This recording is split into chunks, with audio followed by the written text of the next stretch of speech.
Joseph tells his brothers who he is. Joseph couldn't control himself anymore in front of all of his attendants. He cried out, "Have everyone leave me." So there wasn't anyone with Joseph when he told his brothers who he was. He sobbed so loudly that the Egyptians heard him. Everyone in Pharaoh's house heard about it. Joseph said to his brothers, "I am Joseph. Is my father still alive?" But his brothers weren't able to answer him. They were too afraid of him. Joseph said to his brothers, "Come close to me." So they did. "I am your brother Joseph. I'm the one you sold into Egypt. But don't be upset, and don't be angry with yourselves because you sold me here. God sent me ahead of you to save many lives. For 2 years now, there hasn't been enough food in the land, and for the next 5 years, people won't be plowing or gathering crops. But God sent me ahead of you to keep some of you alive on earth. He sent me here to save your lives by an act of mighty power. So then, it wasn't you who sent me here. It was God. He made me like a father to Pharaoh. He made me master of Pharaoh's whole house. He made me ruler of the whole land of Egypt. Now hurry back to my father. Say to him, 'Your son Joseph says, God has made me master of the whole land of Egypt. Come down to me. Don't waste any time. You will live in the area of Goshen. You, your children and grandchildren, your flocks and herds, and everything you have will be near me. There I will provide everything you need. 5 years without enough food are still coming.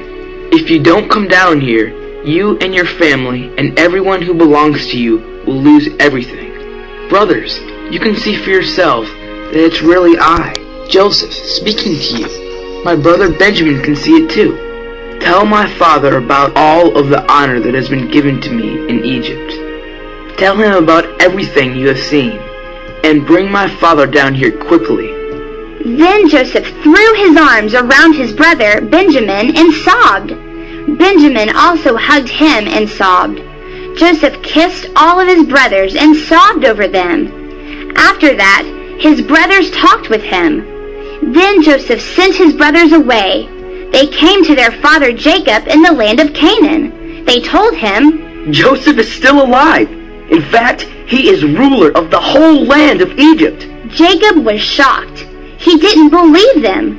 So they told him everything Joseph had said to them. Jacob saw the carts Joseph had sent to carry him back. That gave new life to their father Jacob. Israel said, "I believe it now. My son Joseph is still alive. I'll go and see him before I die." Jacob sent his son Judah ahead of him to Joseph. He sent him to get directions to Goshen, and so they arrived in the area of Goshen. Then Joseph had his servants get his chariot ready. He went to Goshen to meet his father Israel. As soon as he came to his father, Joseph threw his arms around him. Then Joseph sobbed for a long time. Did you know? Why did God send Jacob's family to Egypt? God sent Jacob to Egypt so his family could live in safety. There were many wars, and there was nothing to eat in Canaan. But not in Egypt. In Egypt, the 70 people in Jacob's family grew and grew.